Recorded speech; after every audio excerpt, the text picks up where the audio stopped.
हरि ओम नमो नारायण। दर्शकवृन्द नमस्कार। यहाँहरु समक्ष मैले श्राद्ध सम्बन्धी विभिन्न जानकारीमूलक भिडियोहरू श्राद्ध दर्पण भाग 1, 2, 3 गरेर क्रमशः रूपमा थोरै एकैचोटि सुन्न यहाँहरुलाई गाह्रो हुन्छ भनेर मैले थोरै गरेर राख्दै आएको छु र आज पनि यहाँहरु समक्ष मैले श्राद्ध सम्बन्धीकै जानकारी मूलक सानो भिडियो तयारी गरेको छु। यो भिडियोलाई अन्तिमसम्म हेर्नु होला, सबै सुन्नु होला, यहाँहरुलाई केही ज्ञान प्राप्त हुनेछ र शेयर गर्नु होला ताकि ज्ञान बाँड्नु नै पुण्य कार्य हो, सकलले जान्न सकुन्। यही ध्येयले मैले आफूले जानेका कुराहरू यहाँहरु समक्ष राखेको छु। यहाँहरुले पनि भिडियोलाई शेयर गरेर आफन्तजनहरुसँग पुर्याउन मद्दत गर्नु होला र यो च्यानललाई सब्स्क्राइब गर्नुभएको छैन भने कृपया यो च्यानललाई सब्स्क्राइब पनि गरिदिनु होला। अब लागौं मुख्य विषयतर्फ। श्राद्ध भनेको के हो, श्राद्ध किन गर्ने, श्राद्ध नगर्दा के हुँदो रहेछ, श्राद्ध गर्दा के हुँदो रहेछ, यी आदि कुराहरूको चर्चा शास्त्रसम्मत तरिकाबाट, शास्त्रको निर्णय के छ, ती सम्बन्धी कुराहरू मैले यहाँहरु समक्ष बारम्बार राख्दै आएको छु। विशेष गरेर यो 16 श्राद्धको महिमा अपार छ। शास्त्रहरूमा 16 श्राद्धको महिमा विशेष तरिकाबाट वर्णन गरेको पाइन्छ।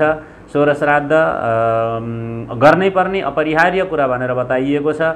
तत्सम्बन्धी मैले यहाँहरुलाई विभिन्न जानकारीहरू गराइरहेको छु। कन्या गते सवितरी दिनानि 15 च पार्वणे नेह विधिना श्राद्धं तत्र विधीयते। त्यसैगरी कन्या गते सवितरी यान्यहानि तु 16 क्रतु विस्थानि तुल्यानि देवो नारायणो ब्रवीत भनेर यसरी श्राद्धका सम्बन्धीमा के भनियो त भन्दाखेरि आश्विन कृष्ण पक्षलाई विशेष गरेर पितृपक्ष भनियो, पितृहरूको पूजा गर्ने समय भनियो। यस पक्षमा सक्नेले प्रतिपदादेखि औँसीसम्मका प्रत्येक दिनमा नै श्राद्ध गर्ने हो भनिएको छ। तिथि वृद्धि भएको खण्डमा वृद्धि पनि गर्ने, तिथि क्षय भएको छ भने जतिवटा तिथि छन् त्यतिवटा श्राद्ध गर्नुपर्दछ भन्ने एउटा पक्ष छ। अनि त्यसैगरी भाद्र शुक्ल पूर्णिमादेखि लिएर जहाँ 16 श्राद्ध लाग्ने प्रतिपदा भन्छौँ हामी, त्योभन्दा अघिल्लो दिन पूर्णिमाको तिथिलाई पनि लिएर, पूर्णिमादेखि लिएर आश्विन कृष्ण अमावास्यासम्मका 16 दिनसम्मका तिथिलाई गनेर 16 श्राद्ध मान्ने हो भन्ने पनि एउटा पक्ष रहेको छ। त्यसैगरी आश्विन कृष्ण प्रतिपदादेखि लिएर अनि आश्विन शुक्ल प्रतिपदा यानि कि जमरा राख्ने दिन मातामह श्राद्ध भनिन्छ, त्यो दिनलाई समेत गनेर 16 श्राद्ध भनिएको हो भन्ने अर्को पक्ष पाइन्छ। शास्त्रमा प्रमाणहरू अनेक पाइन्छन् र अर्को के पनि पाइएको छ भने मातृनवमीमा विशेष गरेर माताको जसका पिता जीवित छन्, माता को देहावसान भएको छ, उनीहरूले श्राद्ध गर्ने मातृनवमी हो। विशेष माताहरूका निम्ति श्राद्ध गर्ने मातृनवमी हो। यसले गर्दाखेरिमा त्यसलाई गनेर 16 श्राद्ध भन्ने पक्ष पनि पाइन्छ। यावत कुराहरू रहेका छन् तथापि 16 श्राद्ध जे होस् 15 दिनका बीचमा 16 वटा तिथि श्राद्ध गर्नुपर्ने भएको हुनाले 16 श्राद्ध भनिएको रहेछ। यसरी बुझ्नुपर्ने भयो। र त्यसैगरी अब सकिन्छ भनेदेखि प्रतिपदादेखि औँसीसम्म प्रत्येक दिन श्राद्ध गर्ने, त्यो सकिँदैन पञ्चमीदेखि औँसीसम्म गर्ने, त्यो सकिँदैन दशमीदेखि अथवा द्वादशीदेखि औँसीसम्म प्रत्येक दिन श्राद्ध गर्नु। यदि त्यो पनि सकिएन भनेदेखि के गर्नु त भन्दाखेरि आफ्ना पिताको जुन तिथिमा मृत्यु भएको छ त्यही तिथिमा श्राद्ध गर्नु, अनिवार्य श्राद्ध गर्नु भनियो। प्राय गरेर अहिले सक्ने र नसक्ने भन्दा पनि यो प्रचलन नै यही रह्यो, जुन तिथि आफ्ना पिताको हो त्यही तिथिका दिन मात्रै श्राद्ध गर्ने। किन त मान्छेलाई फुर्सद पनि छैन, त्यही एकै दिनको श्राद्ध गर्नका लागि पनि मान्छेलाई फुर्सद छैन। ए पण्डितजी छिटो, गुरुजी छिटो भन्नुहुन्छ, श्राद्धको समय सुरु हुनै छ, श्राद्ध यतिखेर यो महालय श्राद्ध भनेको 16 श्राद्ध भनेको अपराह्न कालमा गर्नुपर्दछ, यतिखेरका पितृहरू भनेका अपराह्न कालमा आउँछन्, एकोतिष्ठी श्राद्धका पितृहरू मध्याह्न कालमा आउँछन् भने यो 16 श्राद्धका पितृहरू अपराह्न कालमा आउँछन्। भइरहेको के छ त भन्दाखेरि पितृहरू आउँदै गर्दाखेरिमा यतातिर सन्तान सन्ततिले श्राद्ध सकेर खाइपिई गरेर अन्यत्र गइसकेको अवस्था पनि अहिलेको अवस्थामा देखिन्छ। तर यी कुराहरूलाई विशेष गरेर हामीहरूले वर्षमा एक दिन गर्ने कुरा हो। जति नै व्यस्तता भए पनि एक दिनको लागि पहिल्यैदेखि नै आफूले एउटा त्यो समय मिलाएर पहिल्यैदेखि नै त्यो दिनका लागि भनेर समय छुट्याएर श्राद्धका दिनलाई विशेष समय छुट्याउनु र समयमै जुन समयमा पितृको आगमन हुने हो त्यही समय पारेर नै श्राद्ध गर्नु उचित हुन्छ। सोह्र श्राद्ध भनेको अपराह्न कालमा गर्ने हो, 12-1 बजे पछाडिको समयमा सोह्र श्राद्ध गर्नुपर्दछ। र त्यसै गरी अब के भनिएको छ त भन्दा यो सोह्र श्राद्धमा विशेष गरेर कन्यागते सवितरी पितरो यान्ति वै सुतान् शून्या प्रेतपुरी सर्वा यावद वृश्चिक दर्शनम्। अब स्तुति कौस्तुभ ग्रन्थमा यस्तो लेखिएको रहेछ कि जब सूर्य कन्या राशिमा प्रवेश गर्दछन् त्यतिखेर पितृहरूले आफ्नो त्यो पितृलोकलाई नै शून्य पारेर खाली पारेर सकल त्यहाँ भएका पितृहरू जति सबै के गर्दा रहेछन् त भन्दा आफ्ना सन्तानका नजिकमा जाँदा रहेछन्। शून्य प्रेतपुरी सर्वा यावद वृश्चिक दर्शनात्, कहिलेसम्म त भन्दाखेरि कन्यामा सूर्य प्रवेश गरेपछि सम्पूर्ण पितृहरू पितृलोक नै शून्य पारेर आफ्ना सन्ततिका नजिकमा जान्छन् र सन्ततिले श्राद्ध नदिँदासम्म, श्राद्ध नगर्दासम्म, तर्पणपिण्ड अन्नपानी नदिँदासम्म ती आशा गरेर त्यहाँ बसिरहन्छन्। कहिलेसम्म बस्दा रहेछन् त भन्दा वृश्चिक दर्शनात्, सूर्यले वृश्चिक राशिमा प्रवेश नगर्दासम्म भनेको कन्या राशि भनेको असौज महिना अनि तुला राशि कार्तिक महिना, असौज र कार्तिक 2 महिना सकल पितृहरूले पितृलोक नै शून्य पारेर आफ्ना सन्ततिका नजिकमा सन्ततिका घरद्वारमा आएर बस्दा रहेछन्। वृश्चिकमा सूर्य भनेको मङ्सिर लाग्दैखेरि मङ्सिर सङ्क्रान्तिसम्म पनि श्राद्ध हुन सकेन सोह्र श्राद्ध भने पितृहरू निराश भएर फर्किन्छन् भन्ने त्यो प्रमाण पाइएको छ। त्यस कारणले पितृहरूलाई तृप्ति पार्नु पुत्रको परम कर्तव्य भएका हुनाले पनि श्राद्ध अनिवार्य गर्नुपर्दछ। अर्को कुरा, या तिथिर यस्य मासस्य मृता हेतु प्रवर्तते सा तिथि पितृपक्षेतु पूजनीय प्रयत्नतः भनियो। जुन तिथिमा जुनसुकै महिनामा पनि जुन तिथिमा मृत्यु भएको छ पिताको, कुनै न कुनै एउटा तिथि त पक्रेका छन्, त्यो तिथि जुन तिथिमा मृत्यु भएको छ त्यही तिथिमा नै सोह्र श्राद्धमा श्राद्ध गर्नुपर्दछ भन्ने प्रमाण रह्यो। र अर्को के भन्यो, तिथि छेदो न कर्तव्यो विना शौचम यदृच्छया पिण्ड श्राद्धम च कर्तव्यम विच्छित्तिष्ठम नैव कारयेत। कि जुन तिथि हो त्यही तिथिमा गर्नु, तिथि छेद नगर्नु, तिथिलाई उल्लङ्घन नगर्नु, त्यो तिथिलाई नागेर अर्कोमा नजानु अथवा त्योभन्दा पहिल्यै अर्को तिथिमा पनि नगर्नु। कहीँ कतै हजुरबाका तिथिमा गर्ने चलन हुन्छ कसैको, त्यसो गर्नु हुँदैन भनियो। आफ्नै तिथिमा गर्नुपर्दछ, स्वयं जसको मृत्यु भएको छ उसैको तिथिमा गर्नुपर्दछ भन्ने यही प्रमाणका आधारमा मैले श्राद्ध भाग 2 मा पनि निवेदन गरेको थिएँ। एउटा चतुर्दशी तिथिको कुरा आएको थियो। चतुर्दशी तिथि यही प्रमाणका आधारमा मैले चतुर्दशी तिथिमै गर्नुपर्दछ भन्ने आशय पनि त्यहाँ प्रकट गरेको थिएँ। तर चतुर्दशीको बारेमा यहाँ विशेष अरू प्रमाणहरू भेटिएको हुनाले मैले ती कुराहरू फेरि यहाँ राख्न गइरहेको छु। के भनियो त भन्दा जुन महिनाको जुन तिथिमा पिताको मृत्यु भएको हो पितृपक्षको त्यसै तिथिमा सावधानीपूर्वक श्राद्ध गर्नुपर्दछ। जुठो सुतक र पत्नी रजस्वला भएको समय बाहेक अरू कुनै पनि कारणले श्राद्ध आदि सार्नु हुँदैन, तिथि सार्नु हुँदैन भन्ने यस्तो किसिमको प्रमाण रहेको छ।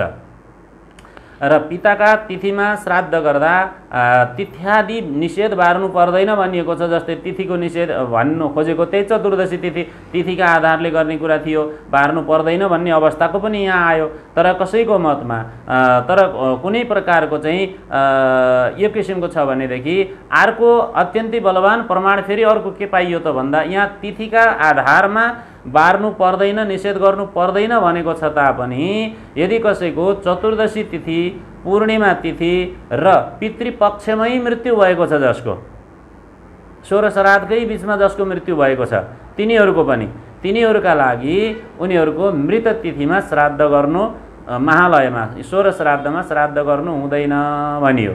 अरू बेलामा जस्तो एकोतिष्ठी गर्दाखेरि अरू समयमा एकोतिष्ठी गर्दाखेरि जुन तिथिमा भएको छ त्यही तिथिमा नै गर्ने। तर यो महालय श्राद्ध गर्दाखेरि सोह्र श्राद्ध गर्दाखेरि पूर्णिमामा मृत्यु भएको छ भनेदेखि सोह्र श्राद्ध भित्रमा त पूर्णिमा परेन। त्यसकारणले अनि गएर चतुर्दशीमा मृत्यु भएको छ भने र 16 श्राद्धभित्र कुनै पनि तिथिमा मृत्यु भएको छ भने पनि तिनीहरूको मृत्यु तिथिमा श्राद्ध नगर्नु भन्ने यहाँ बलियो प्रमाण के भेटियो त भन्दा चतुर्दश्यां मृतस्यापि महालय चतुर्दश्यां न भवति भन्यो। चतुर्दशीमा यदि मृत्यु भएको छ कुनै समयमा भने यो महालय समयमा चतुर्दशीमा श्राद्ध गर्नु हुँदैन भन्यो। श्राद्धं शस्त्रहतश्चैव चतुर्दश्यां प्रकृतिताम् इति नियमेन सर्वतो बलिष्ठेन। यसरी कि चतुर्दशी तिथि भनेको विशेष गरेर शस्त्र अस्त्रले आघात भएका, अरूद्वारा मारिएका, शस्त्रद्वारा मारिएका, दुर्घटनामा परेका, मोटरगाडी दुर्घटना, जहाज दुर्घटना, युद्ध आदिमा मरेका, अकाल मृत्यु कुनै पनि तरिकाबाट अकाल मृत्यु वर्ण जसको भएको छ तिनीहरूका लागि त्यो चतुर्दशी तिथिमा श्राद्ध गर्ने हो। सामान्य मृत्यु वर्ण गरेकाको, सहज मृत्यु वर्ण गरेकाको चतुर्दशी तिथिमा श्राद्ध नगर्नु भन्ने प्रमाण हामीलाई धर्मसिन्धुले दियो। अनि गएर अगाडि भनियो श्राद्धम एवं पौर्णमासी मृतस्यापि महालयः पौर्णमास्यां न कार्यः। यस्तै किसिमले पूर्णिमामा जसको मृत्यु भएको छ, कुनै पनि महिनाका पूर्णिमामा जसको मृत्यु भएको छ भनेदेखि त्यो पूर्णिमा तिथिको श्राद्ध पनि 16 श्राद्धका निकट पूर्णिमामा श्राद्ध नगर्नु भन्ने प्रमाण आयो।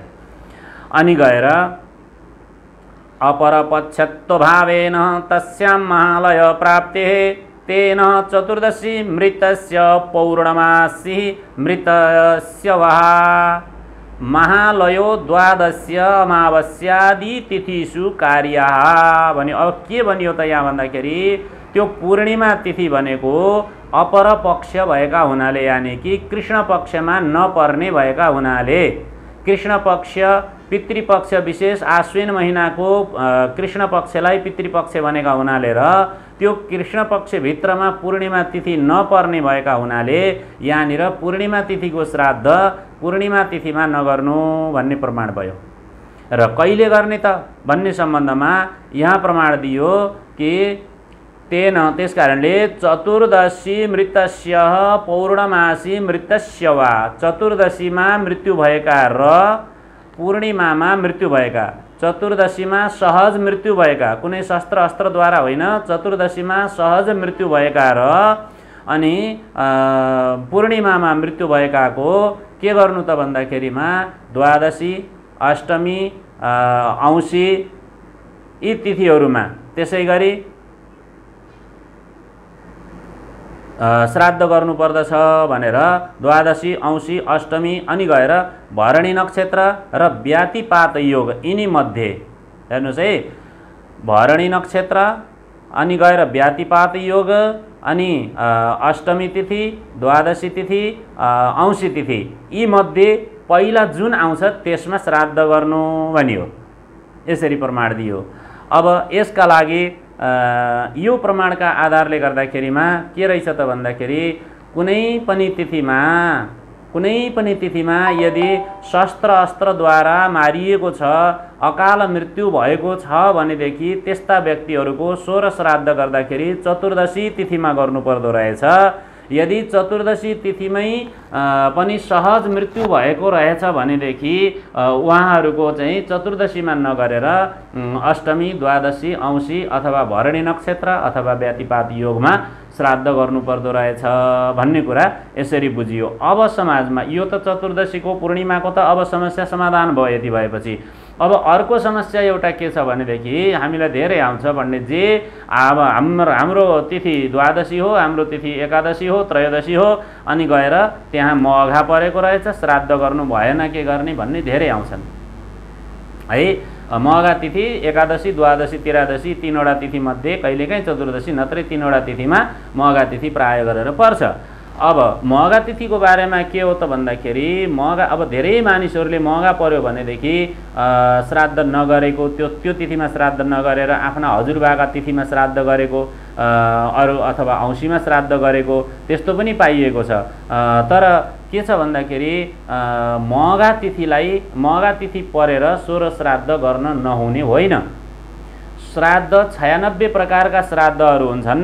ती 96 प्रकारका श्राद्धहरू मध्येको एउटा मघा श्राद्ध हो, नक्षत्र श्राद्ध हो।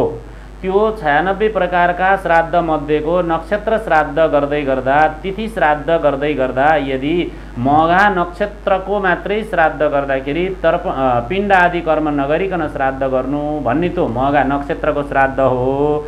यतिखेर 16 श्राद्धको श्राद्ध भनेको विशेष तिथिपरक श्राद्ध भएका हुनाले मघा नक्षत्र एकादशीमा परे पनि, द्वादशीमा परे पनि, त्रयोदशीमा परे पनि, चतुर्दशीमा परे पनि, जुनसुकै तिथिमा परे पनि आफ्ना पिताको तिथि जुन हो त्यही तिथिमा नै श्राद्ध गर्नुपर्दछ। यसमा कुनै पनि शङ्का छैन भनेर त्यसको प्रमाण दिइएको छ। त्यसकारणले जुठो पर्यो, कुनै किसिमको आशौच भयो भनेदेखि त्यो आशौचले तिथि सार्न पर्यो, आशौचको समयमा गर्न पाइएन, अन्यथा मघा परेर तिथि छोड्नु हुँदैन भन्ने अवस्था देखिन्छ। यदि त्यस्तो परेको खण्डमा के गर्ने त भन्दा आशौच परेमा हजुरबाका तिथिमा गर्ने होइन, आशौच परेमा पनि आशौचान्ते आशौच निवृत्ति हुने बित्तिकै गर्ने अथवा अष्टमी, द्वादशी, औँसी तिथिमा गर्ने। त्यसै गरी भरणी नक्षत्र, व्यातिपात योग यीमध्ये पहिला जुन आउँछ त्यसमा गर्ने भनिएको छ। त्यस्तै कुनै पनि हालतमा श्राद्ध छोड्नु हुँदैन, तिथि छोड्नु हुँदैन भनियो। अब औँसीसम्म पनि श्राद्ध हुन सकेन, कहिलेकाहीँ हुन्छ नि, एकादशी द्वादशी तिथि थियो, आशौच पर्यो, औँसीसम्म उम्किएन, अब के गर्ने? श्राद्ध महालय श्राद्ध गर्नका लागि, 16 श्राद्ध गर्नका लागि गर्ने कि नगर्ने? औँसीमा त पितृ विसर्जन भयो, त्यसका लागि के गर्ने त भन्दा आश्विन महिनाको शुक्ल पक्षको पञ्चमी यानि कि नवदुर्गाको पञ्चमी तिथिसम्म पनि उम्कियो यदि आशौचबाट भनेदेखि श्राद्ध गर्न मिल्छ। त्यसपछि त्यो समयमा पनि हुन सकेन भनेदेखि मङ्सिर सङ्क्रान्तिभन्दा अगाडि, मङ्सिर सङ्क्रान्तिभन्दा अगाडि यानि कि कार्तिक मसान्तसम्म, कार्तिक मसान्तका बिचमा सम्म पुग्दाखेरि त्यो समयमा भरणी नक्षत्र, व्यातिपात योग अथवा त्योभन्दा अगाडि अष्टमी तिथि, द्वादशी तिथि, औँसी तिथि जुन पहिला आफूलाई, आफू शुद्ध भइसकेपछि जुन पहिला आफूलाई प्राप्त हुन्छ यी दिनमध्ये, तीमध्ये एउटा दिनमा त्यो श्राद्ध गर्नुपर्दछ। यसलाई पनि वास्ता गरेर यदि श्राद्ध गरिएन भनेदेखि पितृघाती भइन्छ, पितृको दोष लाग्दछ। पितृदोष लाग्यो भनेदेखि जीवनमा सुख हुँदैन।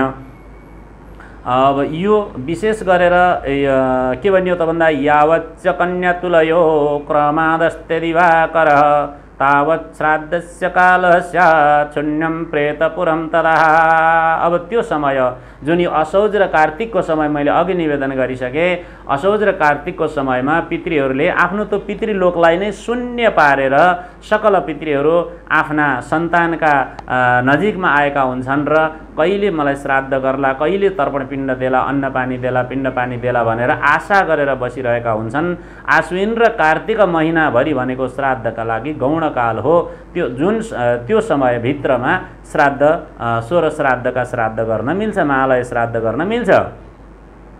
र यसरी महालय श्राद्ध गरियो भनेदेखि सकल पितृहरू परम प्रसन्न भएर आशीर्वाद दिएर जान्छन्। यदि मङ्सिर लाग्दासम्म पनि 16 श्राद्ध हुन सकेन भनेदेखि मङ्सिर सङ्क्रान्तिभन्दा पछाडि गइसकेपछि 16 श्राद्धको श्राद्ध गर्नु मिल्दैन, त्यसको लागि विधान छैन।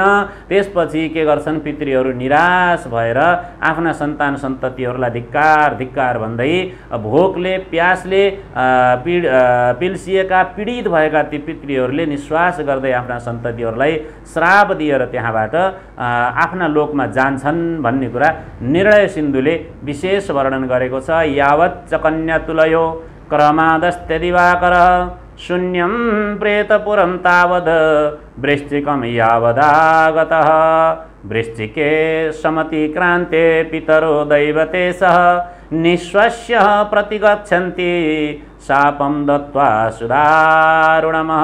निर्णय सिन्धुमा भनियो के त भन्दा एकदम दारुण, एकदम कठिन श्राप दिएर निश्वास गर्दै आफ्ना सन्ततिहरूलाई धिक्कार भन्दै भोक र प्यासले पिल्सिएका पिडिएका ती पितृहरू त्यहाँबाट फर्केर जान्छन्। कहिले त भन्दाखेरि मङ्सिर सङ्क्रान्तिसम्म पनि श्राद्ध 16 श्राद्ध हुन सकेन भनेदेखि यसरी पितृहरू निराश भएर जान्छन्। त्यसकारणले श्राद्ध गर्नुपर्दछ।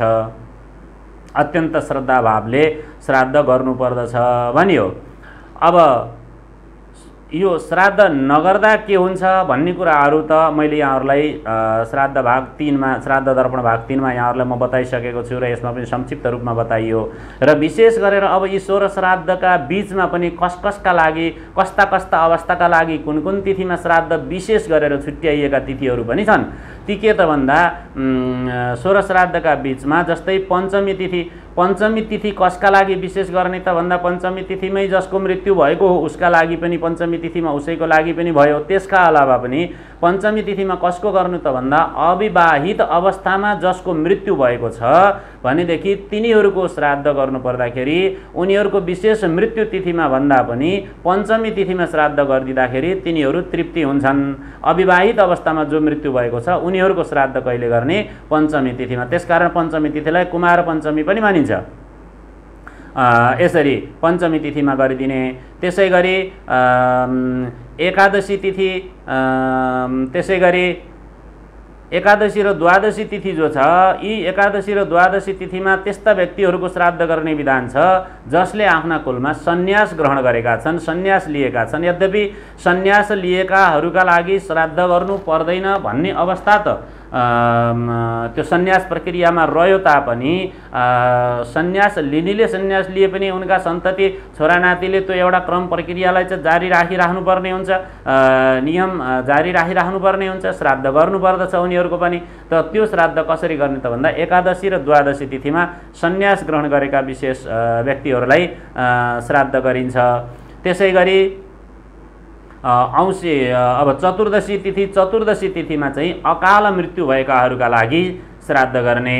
अनि गएर नवमी तिथि विशेष गरेर माताहरूका लागि मातृ नवमी भनिएको छ, माताहरूका लागि श्राद्ध गर्ने। नवमी तिथिमा श्राद्ध गरिदिनाले सम्पूर्ण स्त्री जातिहरू जति पनि दिवंगत भएका छन् उनीहरू तृप्ति हुन्छन् भनिएको छ। त्यसै गरी चतुर्दशीमा चाहिँ शस्त्र अस्त्रद्वारा आघात भएका जो अकाल मृत्यु वरण गरेका उनीहरूका लागि श्राद्ध गरिदिने। र औँसी तिथिमा विशेष गरेर कसैको तिथि थाहा भएन भने, मरण तिथि थाहा भएन भने पनि उनीहरूको पनि औँसीमा, रोकिएका तिथिहरू पनि औँसीमा गरिदिने। यसरी तिथिहरू विशेष छुट्याइएको छ। र विशेष गरेर श्राद्ध गर्नका लागि के गर्नुपर्दछ त भन्ने कुराहरू पनि संक्षिप्त रूपमा यहाँ चाहिँ म हजुरहरूलाई निवेदन गर्न चाहन्छु। श्राद्धका अघिल्ला दिनमा नङ कपाल आदि काटेर एक छाक सात्विक भोजन गरेर श्राद्धका लागि विशेष आफ्ना पितृहरूलाई स्मरण गर्दै गर्दै एक छाकेका दिनमा बस्नु, शुद्ध भोजन गर्नु, खाटमा शयन नगर्नु, भूमि शयन गर्नु भनिएको छ। त्यसै गरी कुनै पनि आमिष चिजहरू नखाने भनिएको छ। त्यसै गरी ब्रह्मचार्यको पालन गर्दै बस्नु भनिएको छ। भनेदेखि महाभारतमा विशेष वर्णन के गरिएको रहेछ भन्दाखेरि श्राद्धमा एक छाकेका दिनमा र श्राद्धका दिनमा विशेष गरेर भान्टा, गाजर, मसुरोको दाल भयो, रहरको दाल पनि वर्जित गरिएको छ। लौका, हिङ, प्याज, लसुन, बिरेनुन, जामुन, सुपारी, सर्स्यौं, चना को प्रयोग गर्न निषेध गरिएको रहेछ। कुनै पनि माङ्गलिक कार्यहरू श्राद्धकालमा यानि कि यो 16 श्राद्धका समयमा गरिँदैन। जस्तै इनार कुवा आदि निर्माण गर्नु, मन्दिर बनाउनु, मन्दिरको प्राण प्रतिष्ठा आदि कर्महरू गर्नु, र त्यसै गरी कुनै व्रतहरू प्रारम्भ गर्नु, व्रतको सांज्ञता गर्नु, यिनी कर्महरू पनि यो समयमा गर्नु हुँदैन। वधु प्रवेश, अनि त्यसै गरी घरमा रङ लगाउनु, नयाँ कपडाहरू खरिदिनु, नयाँ कपडाहरू लगाउनु, यी आदि कर्महरू पनि यो समयमा गरिँदैन। अनि गएर शिलान्यास गर्नु, कुनै पनि व्यापारको श्री गणेश गर्नु, शुभारम्भ गर्नु, यी कार्यहरू पनि श्राद्धकालमा गर्नु हुँदैन भनिएको छ। महाभारतमा विशेष यसको चाहिँ वर्णन गरिएको छ। र विशेष पितृपक्षमा यो यतिखेर यो 16 श्राद्धको समयमा समयलाई हेर्दा श्राद्ध गर्ने समय दिनको तेस्रो प्रहर भनिएको छ। मध्याह्न कटिसकेपछि यो श्राद्धको समय प्रारम्भ हुने हुनाले त्यो समयमा यो श्राद्धलाई प्रारम्भ गर्नुपर्दछ, सुरु गर्नुपर्दछ भनिएको छ। र श्राद्धमा कुनै पनि तरिकाबाट रातो रङको प्रयोग गर्नु हुँदैन। राता फुलहरू, राता कपडाहरू, रातो रङको प्रयोग गर्नु हुँदैन। र तुलसीको मन्जरी, तुलसीको पत्र श्राद्धका लागि लागि अत्यन्तै परम पवित्र मानिएको छ। पिण्डमा तुलसी मन्जरी लगाउँदा, तुलसी पत्र लगाएर पिण्डको भित्री भागमा तुलसीको मन्जरी राखेर पिण्ड निर्माण गरेर दिँदा पितृहरू अत्यन्तै तृप्ति हुन्छन् भन्ने शास्त्रीय प्रमाण भएका हुनाले पिण्ड बनाउँदा पिण्डको भित्र तुलसीको पत्र राख्ने अथवा तुलसीको मन्जरी राख्ने प्रचलनमा पनि चलिरहेको छ। त्यसकारणले यी जानकारीहरू विशेष गरेर र श्राद्धमा विशेष गरेर अत्यन्तै शुद्ध मानिएका चिजहरू श्राद्धमा जुन चिज हुनाले श्राद्ध परिपूर्ण हुन्छ भनिन्छ, गङ्गाजल, गाईको दुध, मह, तोरीको साग, छोरीको छोरो नाति अनि त्यसै गरी कुश, तिल यी महत्त्वपूर्ण विषय मानिएका छन्। यिनी चिजहरूलाई समावेश गर्दाखेरिमा श्राद्ध विशेष फलदायी हुन्छ भन्ने पनि पाइएको छ। दर्शकवृन्द, यहाँहरूलाई जे जति मैले प्रमाणहरू भेटेँ ती प्रमाणहरूका आधारमा श्राद्ध सम्बन्धी जानकारी जे जति मैले भेटेको छु, जानेको छु, ती कुराहरू यहाँहरू समक्ष राखेँ। के कस्तो लाग्यो यहाँहरूलाई प्रतिक्रिया पनि दिनुहोला र यो भिडियोलाई सेयर गरेर आफन्तजनहरू समक्ष पनि पुर्याउनु होला र विशेष गरेर यो च्यानललाई सब्स्क्राइब गर्नुभएको छैन भने कृपया सब्स्क्राइब पनि गरिदिनु होला र यस्तै जानकारीमूलक भिडियोहरू सम्प्रेषण गर्न मलाई प्रेरणा पनि मिलिरहनेछ भन्दै यहाँहरू सकलका पितृहरूको वैकुण्ठवास होस्। सिद्ध बाबाले सबैको जय गरून्, मङ्गल गरून्, जय होस्, मङ्गल होस्, कल्याण होस्। जय सिद्ध बाबा, जय सिद्ध बाबा।